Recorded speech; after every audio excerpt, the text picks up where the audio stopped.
friends and welcome back to my channel. I have also noticed a lot of new followers, so welcome to this channel. Today is a long-awaited topic that I'm gonna be talking about, and it seemed only fitting to be talking about this in my tiny house. So here I am, chatting you about winter living in my tiny house. I will mainly be talking about the difficulties and the negative aspects of living in a tiny house during the winter time in Finland. Well, the first aspect would definitely be the temperature. In Finland, the temperature outside can get really cold. It can get -25 easy outside, so that's really cold, and the coldness will come inside even though the tiny house is isolated, and that brings me to the heating of the tiny house. Me and my dad were trying to plan the best heating system here. We installed the floor heating. I was kinda against that at first. I thought I won't be needing it, but now that I have it, it's really convenient. It's like really nice to have my feet warm, and because it's on the floor, the heat comes up, so it keeps the tiny house quite warm even though it's cold outside. During the autumn, I didn't need anything else other than the heating on the floor, and sometimes I would make a fire in my fireplace. I don't know what you call that, like a little stove that I have. Few more things about the heating. Currently I'm staying in the main house, and I need to have some sort of like stable normal warmth in the tiny house because all my things are here and I want them to get ruined. So I have 2 electronic oil heaters. They are doing a nice job. Those are the things that are heating the tiny house at the moment. The floor heating and the 2 oil heaters that I have. When I'm staying here, I usually don't use the oil heaters. I only have the floor heating on minimum, and I use the fireplace to heat up the place. I usually do it twice a day, once in the morning when I get up and then in the evening before I go to bed. It's quite effective and all the heat goes up, so in upstairs you can get +30 easy with the heater. So I usually try to do it twice a day, sometimes 3 times a day, depending on how cold I feel. That brings me to one minus thing that I have when it comes to the fireplace. It's not exactly the one that I originally wanted. I wanted a different kind of shape because now I have to put the logs upwards instead of like on top of each other. It's just really difficult to get the fire starting. When I was staying here before Christmas, it was a big struggle for me to get up when it was cold inside and go and heat up. It will take me half an hour to start the fire, so that was probably the reason why I did it only twice a day, and then to suffer in the coldness the rest of the time or turn on one of the oil heaters. So yeah, I'm not quite sure what's the problem with it. Having a little bit tinier wood definitely helped, but still, I don't know. We even put the pipe to be higher so the air could flow nicely, but I don't know what it is. I just really don't know. Next winter I will be way more prepared and chop up some nice small wood pieces to put in the fireplace to make it a lot easier. And I will stock them somewhere a bit more warm. That took a long time to explain. I hope that made kind of sense. It was kind of jumping all over the place, but in summary, I have floor heating, 2 oil heaters, and the fireplace that is problematic to heat up sometimes. So that's the heating system that I have in my tiny house.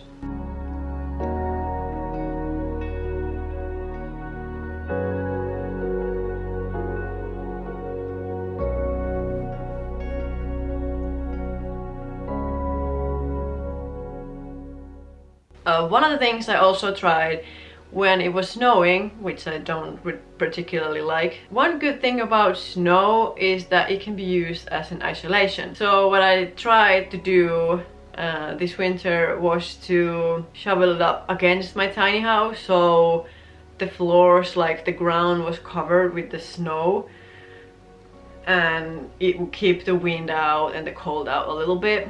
I feel like it worked, but not a whole lot. I think I should have made the snow barriers thicker in order to actually keep the heat inside. The next thing on my list is that cleaning is difficult. Well, not difficult, just annoying to me when it's winter time in the tiny house. And here's why. Because it's constantly snowing and melting and snowing and melting, and there will be sand everywhere in the tiny house. Because during summer, usually this sand is dry, but during the winter it's not. So when me and my dog are going outside, the snow gets inside, so the floor is wet, and then there's sand, and the sand gets everywhere in the tiny house because it's such a small space. Getting in area is just the front door and you're in my living room. So that's kind of pain in the ass. And cleaning the tiny house during the winter is also a bit frustrating because it's cold, so I can't just open the door, sweep the floors and get the sand out. I need to keep the door open and closed and open and closed, and it just takes a lot of time to be cleaning, and the dog will just obviously be running about between, so she's getting more sand in when I'm just getting rid of some. So that's something that I enjoy more when it's summer, because I can just leave the door open, sweep the floors, and everything's outside. It's like an extra room when it's summer. One of the problems I've noticed when I was living here during the winter before I moved to the main house for a while is that I can't stay away for a while. Now I know that I can, because I've tested out the oil heaters and they keep the temperature quite nice, around +10, +13. That's okay, like there's no problem, so I can stay away. But without those, if I left for 2 nights, the temperature would drop so much that my houseplants were in danger. And now I don't have any here because I took all of them to the main house. But yeah, that's something to consider about during winter, because some of the houseplants don't like it so cold, and if it gets accidentally too cold, then none of the plants probably like it very much. So that's something to keep an eye on.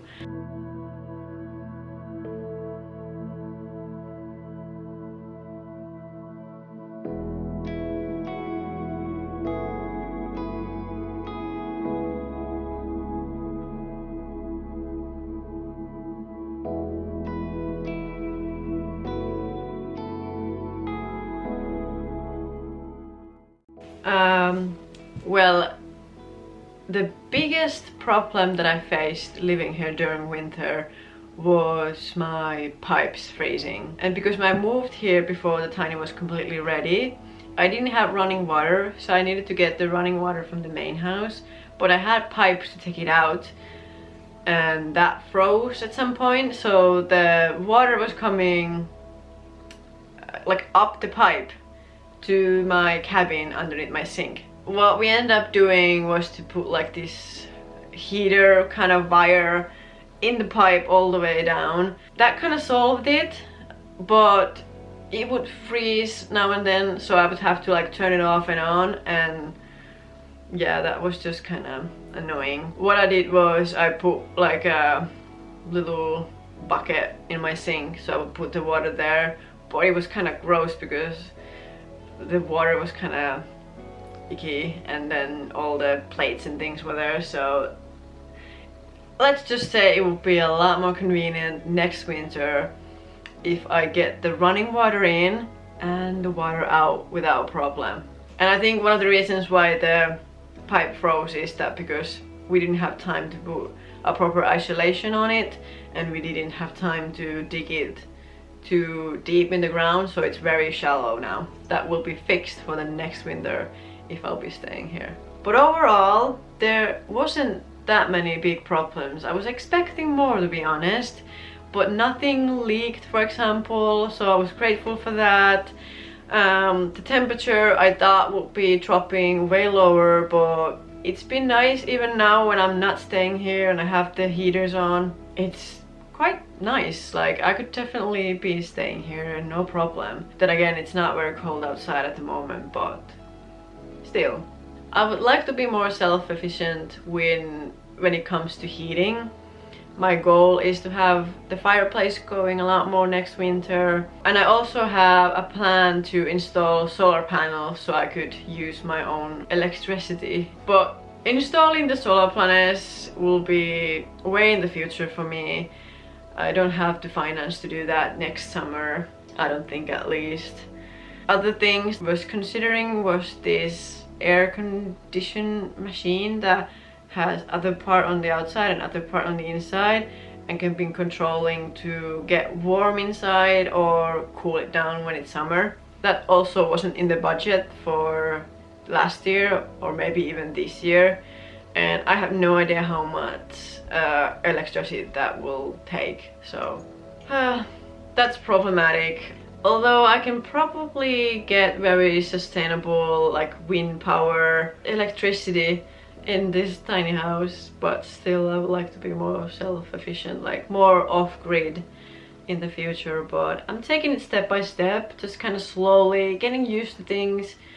This is the first winter that this tiny even exists, so I'm kind of working it out as I go, seeing what works, what's comfortable, what still needs to be done in order to have more sustainable, comfortable living in a tiny house, especially during the winter. Summer, obviously, I won't be needing any heating, so I will be saving on that. Well, then I think we can talk about a few pros that I consider living in a tiny house. One of the good things is, even though the heating is tricky, it's a small place to be heating up. It's just so tiny that it heats up really fast and won't require a lot of power or wood to be heating this place up, so that's definitely a plus living in a tiny house. Then the snow can be used as isolation, that's a plus. Oh yeah, one thing I like about winter living is that sometimes if my freezer or fridge is full, I can just put things outside and they'll be cold. Just have to watch out if it's really cold that they won't freeze. That's kind of cool. What else? If I would be living totally off-grid, I would definitely appreciate like melting snow to be used as water. I can't really tell about the shower and the toilet situation during the winter because I don't have them ready yet. I think that's about it. That was a little chat about living in a tiny house in Finland during winter. I also want to make a video after summer or during the summer talking about winter versus summer, all the things about that I've noticed living in this tiny house that I consider nice and what I consider as a difficulty. And these are very personal experience, specifically in this tiny house, in my life, in my standards that I have. I know there's plenty of people living in a tiny house during the winter, and I will have a lot more different kind of experience next winter when I have all the things a bit more organized. So this was quite a nice test run to be living here for the last autumn and a little bit during the winter. I will be moving back around after 1 month. So it still might be a bit snowy, but not too much. So I'm really looking forward to the springtime in my tiny house. Thank you so much for joining me on this tiny house winter talk. Oh, and one thing, I was thinking that if you have any questions about living in a tiny house or just tiny house living in general, or something about lifestyle or about me, I was thinking that maybe I will make a video where I answer some questions that you might have. So this is a perfect opportunity to leave some questions down below in the comments, or you can send them to me on my Instagram that I have right here. If I make like a separate video to be answering some questions, like get to know me sort of thing, or if I will include it in one of my future videos. Thank you so much for watching this chat, and I will see you next time. If you like this sort of videos, please subscribe my channel and give this one a thumbs up. Alright, bye!